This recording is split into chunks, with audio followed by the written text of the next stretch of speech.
ሰላም አለይኩም ወራህመቱላሂ ወበረካቱ። እንዴት ናችሁ ቤተሰብ? ሰላም ናችሁ ወይ? ይሄንን ቪዲዮ እንደምንም ብላችሁ በቲክቶክም በፌስቡክም የምታዩ ይሄንን ቪዲዮ በደንብ አድርጋችሁ ሸር አድርጉ።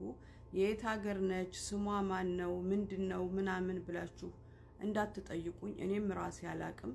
እቺ እዚህ ፎቶዋን የምታዩ ልጅ አንድ ሆስፒታል ውስጥ 15 አመቷ እትካየሉ እንዲሁ እሰቡት። ከሀገሯ ወጥታ ስንት አመት እንደሆናት አናቅም። ሆስፒታል ውስጥ ካለች ግን 15 አመት ሞላት።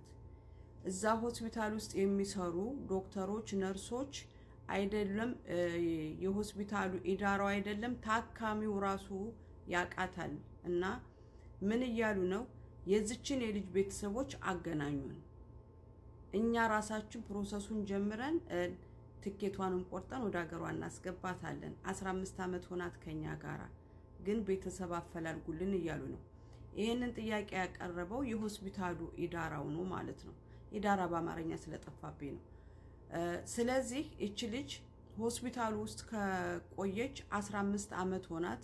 ስሟንም ምንም አትናገርም። አማርኛ ተናጋሪ መሆኗን ብቻ ነው የታወቀው። የአማራ ክልል ልጅ ነች ተብሎ ይገመታል። ይሄም እዛ ቦታ ላይ ሄዳ ይሄንን ፎቶ አንስታ የላከችልን ልጅ ኦሮሞኛ ተናጋሪ ስለሆነች መግባባት ስላልቻሉ ከዚህ ሂጂ ብቻ ነው እንጂ የምትለይ ሌላ ነገር ምንም አትናገርም እያሉ ነው። ስለዚህ እባካችሁ ይሄንን ቪዲዮ ሸርሸር አድርጉና ዘመድ ካላት ቤተሰብ ካላት ማግኘት ስላልቻሉ ሊሆን ይችላል፣ ወይም ፈላጊ አታ ሊሆን ይችላል። እችን ልጅ ወደ ቤተሰቦቿ ጋር እናገናኛት። ሆስፒታሉ እኔ ያለሁ ለሁሉም ነገር እያለ ነው። ለዚህ ነው ህፃናት ልጆች መሰደዳቸውን የምንቃወመው።